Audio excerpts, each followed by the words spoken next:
el criador y el puerco diabólico. En un ranchito apartado del Valle de las Ánimas, vivía don Mateo Sierra, un ranchero de voz pausada y manos ásperas por el trabajo. Conocido en todo el pueblo por la bondad con la que trataba a sus animales y por la paciencia con que enseñaba a los más jóvenes a sembrar. Vivía con su esposa Ramona y sus 2 hijos, Adrián y Lucía, y su vida transcurría en la rutina de la mañana al corral y la noche a la mesa, hasta que una camada inesperada cambió para siempre la paz de la familia. Entre los lechones nació uno que, a simple vista, no parecía distinto, pequeño y rosado como los demás, pero con una energía que nadie supo explicar. Sus ojillos parecían observar con una claridad que asustaba a quien lo notara. Lucía fue la primera en encariñarse con él.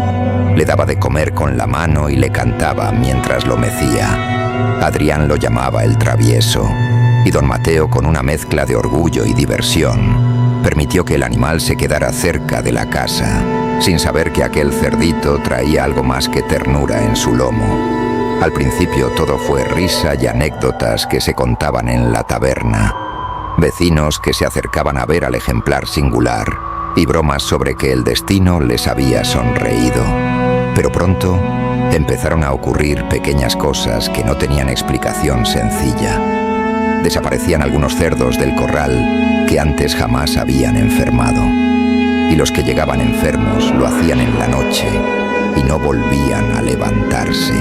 Algunos atribuyeron la pérdida a zorros o a ladrones. Otros negaron la posibilidad con un gesto, sin querer abrir la palabra que en el pueblo se pronuncia a media voz. El lechón que la familia había adoptado parecía observar cada movimiento de don Mateo con una atención que rozaba lo humano, como si memorizara gestos y nombres, y en las noches, cuando la casa estaba en silencio, el perro del rancho no dejaba de gruñir hacia el corral, donde él dormía, se mantenía alerta, como si viera sombras que los ojos de la familia no alcanzaban a distinguir. La tensión creció una tarde de otoño, cuando tras un vendaval que dobló los cañaverales encontraron a uno de los puercos más viejos, tirado en el barro con el cuerpo frío, y unos arañazos que no parecían obra de otro animal. Don Mateo lo palpó y no halló pulso. Los vecinos murmuraban, pero el joven Adrián, inquieto, decidió llevar al pequeño a la ciudad para venderlo y así aliviar la economía. La noche anterior a su salida, mientras empaquetaban las alforjas, el puerco se había quedado más cerca de la puerta de la casa y su mirada pareció seguir al joven en cada gesto. La mañana siguiente, cuando Adrián partía, ocurrió el primer ataque directo. El cerdo saltó la cerca con una fuerza inusitada. Embistió un puesto donde guardaban herramientas y rasgó con sus colmillos el petate donde estaba la comida. La sorpresa fue tal que Adrián tropezó y el animal lo mordió en la pierna, dejando una marca que sangró oscuro. Les costó calmarlo, y aunque pudieron sacarlo de la escena, la inquietud ya había prendido en el pecho de la familia.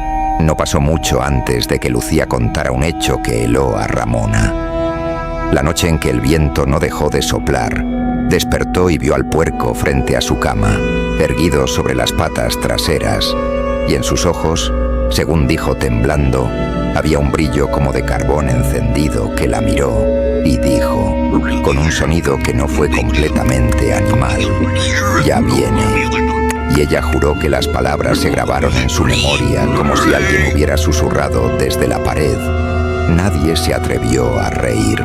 Los días siguientes la casa perdió frescura, sembró miedo, y la vecindad comenzó a comentar que el aire del rancho olía a humo frío, a metal viejo, y que a la salida del sol se veían huellas enormes cerca del pozo, huellas que no se parecían a las de ningún cerdo que hubiesen conocido. Don Mateo, hombre práctico y apegado a la tierra, trató de enfrentar la situación con herramientas que habían servido toda la vida. Reforzó cercas, revisó vetas del corral, habló con el veterinario del pueblo, pero los remedios habituales no sirvieron. Una noche, el puerco dejó de aceptar la comida que Ramona le ofrecía y durante horas quedó inmóvil frente a la lumbre con la silueta recortada y un gruñido que sonó más bien como una risa truculenta, y aquel sonido hizo que los perros aullaran hasta vomitar espuma. La familia intentó mantener la calma, se reunían para orar juntos, pero las oraciones se sentían huecas y el propio don Mateo comenzó a soñar con sombras antiguas que se deslizaban bajo la tierra y con manos que llamaban desde las raíces. Cierto día, cuando los abuelos contaban historias junto al fogón, un muchacho del pueblo dijo haber visto algo en el monte. Un hombre sin rostro que llevaba colgado un cinto de cuero con una campana oxidada cada vez que se movía. La campana emitía un sonido agudo que dejaba los huesos fríos. Al enterarse, don Mateo recordó viejas advertencias de su propia madre sobre no criar animal extraño en noche de luna nueva, pero el orgullo y la necesidad le hicieron ignorar la superstición. La violencia escaló en el momento más inesperado. Una madrugada sin estrellas se escuchó un estruendo en el corral. La puerta abrió y el puerco, ahora ya grande y de tamaño desproporcionado, se erguía con la espalda curvada y los ojos como brasas. Y entonces pasó lo impensable. Se enderezó como si se tratara de un hombre y pronunció palabras arcaicas, una lengua que parecía venir de antes de los nombres, y la voz hizo que el viento callara. Todos sintieron que el silencio se había vuelto un objeto que podía romperse con los dedos. Don Mateo se interpuso, pero notó que sus piernas no respondían. La bestia avanzó sin prisa hacia la familia y con un movimiento que trascendía lo físico, tocó el pecho de don Mateo con su hocico y el hombre sintió cómo le arrancaban algo, no sangre, pero sí una esencia tibia que se fue apagando como una vela que sorben por el borde. Cayó al suelo al borde de la inconsciencia y cuando recuperó la vista escuchó una carcajada que no pertenecía al cerdo ni a ningún animal conocido. Era una risa que venía desde dentro de la tierra y resonó en su cráneo. La noticia del ataque corrió por el pueblo y muchos quisieron intervenir, pero al acercarse al rancho las herramientas se enlodaron de tal forma que no podían moverlas. Las puertas se cerraban solas y un hedor a humo y sangre impedía al más valiente avanzar. Sacerdotes dijeron misas, curanderos vinieron con hierbas y conjuros, se hicieron limpias y se colgaron amuletos, y por unas noches pareció que las fuerzas humanas podían contener lo que empujaba desde abajo. Sin embargo, la calma fue tramposa. Por las noches se escuchaban gruñidos en el cerro y animales de otros campos comenzaron a desaparecer. Y un día, Andrés, el hijo mayor del rancho, decidió no soportarlo más.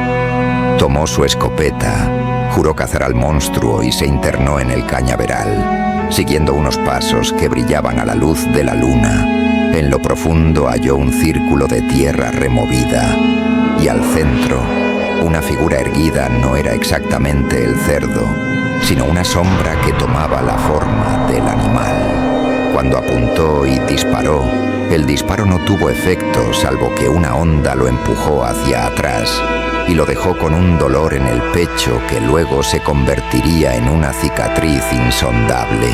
Al volver con la noticia, la familia comprendió que las armas no bastaban y en la desesperación acudieron a la abuela de la aldea, una mujer que conocía rezos viejos que los jóvenes ya no recordaban. Ella pidió que se reunieran todos los del pueblo y que cada uno trajera una vela, una cruz y algo de su siembra. Y esa noche se hizo una ronda en el corral, que fue larga como si el tiempo se estirara. La abuela habló en voz baja y rememoró la ofensa que quizá la tierra recibió años atrás, cuando unos forasteros cavaron sin permiso en un montículo sagrado. Contó que a cambio de la prosperidad exigieron algo que no debía ofrecerse y que una sombra quedó anclada para siempre a ese lugar. Comenzaron a cantos que no eran solo oraciones, sino también memoria y pago. y por un momento la criatura se encogió, gimió y pareció sucumbir. Pero en cuanto el último aldeano sopló su vela, la bestia lanzó un chillido que partió el vidrio como si fuese jarrón y se lanzó contra la oscuridad del corral, desapareciendo como un humo espeso que se disolvía entre las plantas. El tormento no terminó. En los meses que siguieron, la familia perdió cosas que no pudieron explicar. La tierra daba abundancia, pero las noches se habían llenado de una presencia que no dejaba dormir. Ramona veía sombras siguiendo a Lucía, su hija pequeña. Ramona dejó de cantar al lavar la ropa y en la mesa las palabras sobran, porque el miedo ocupa su lugar. Y el pueblo, que antes buscaba la prosperidad de don Mateo como una bendición, comenzó a evitar el rancho con la excusa de la carga y del respeto. El cierre de la historia no trajo consuelo, sino una lección dura que la gente del valle repitió en fogatas y en plazas. Algunas prosperidades vienen con una letra pequeña escrita en sangre, y la vanidad de aprovechar un regalo sin conocer su precio puede costar más que la vida misma.